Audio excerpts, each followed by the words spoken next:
बरसात की वह रात मुंबई पर किसी भारी बोझ की तरह उतर आई थी। आसमान में चमकती बिजली और लगातार बरसता पानी मानो किसी आने वाले दुख की चेतावनी दे रहे थे। लीलावती अस्पताल के बाहर सन्नाटा पसरा हुआ था।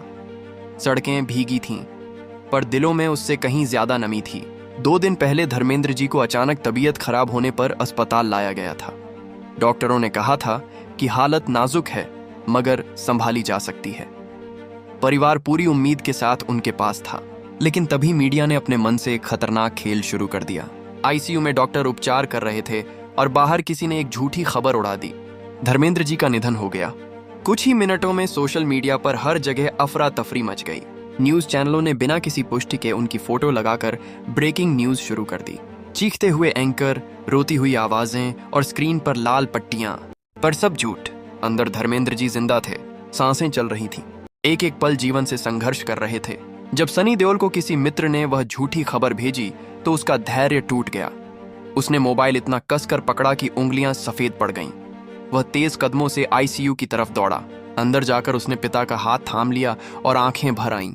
वह फुसफुसाया, पापा, बाहर लोग आपको मार चुके हैं और आप लड़ रहे हो। मैं इन सबको क्या जवाब दूं? किससे लड़ूं? पिता के हाथ में हल्की सी कमजोरी भरी हरकत हुई। सनी को लगा जैसे उस स्पर्श ने उसे थोड़ी ताकत दे दी हो। उसी क्षण उसने तय कर लिया, अब वह मीडिया पर एक शब्द भी विश्वास नहीं करेगा। लेकिन अगले दिन सुबह हालात बदल गए थे। डॉक्टरों के चेहरे गंभीर थे। कमरे में फैली हवा भारी हो चुकी थी। बॉबी चुप था। बहनों के चेहरे आंसुओं से भीगे थे। सनी अंदर गया।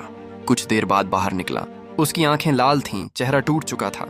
डॉक्टर ने धीमी आवाज में कहा, उन्होंने पूरी हिम्मत से लड़ाई की, लेकिन धर्मेंद्र जी इस बार सच में दुनिया छोड़ गए थे। अस्पताल कर्मचारियों ने पूछा कि क्या मीडिया को इसकी जानकारी दें।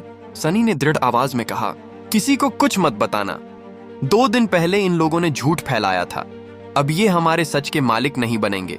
यह हमारे परिवार का निजी दुख है। अस्पताल ने उनकी इच्छा का सम्मान किया। कोई लाइव कवरेज नहीं, कोई रिपोर्टर नहीं। रात बीतती रही और सनी एक छोटे कमरे में अकेले बैठा पिता के शांत चेहरे को देखता रहा। वह चेहरा अब स्थिर था, वही गरिमामय मुस्कान, केवल सांसें नहीं थीं। सनी ने टूटे स्वर में कहा, पापा, आपके बिना मैं क्या हूं? लोग सोचते हैं मैं गुस्से वाला हूं, मगर असल में मैं आपकी वजह से मजबूत था। आज मैं सच में अकेला हूं, बहुत अकेला। वह देर तक वहीं बैठा रहा, मानो समय को रोक देना चाहता हो, उस आखिरी पल को पकड़कर थाम लेना चाहता हो। अगली सुबह अस्पताल के पिछले दरवाजे से एक एम्बुलेंस निकली।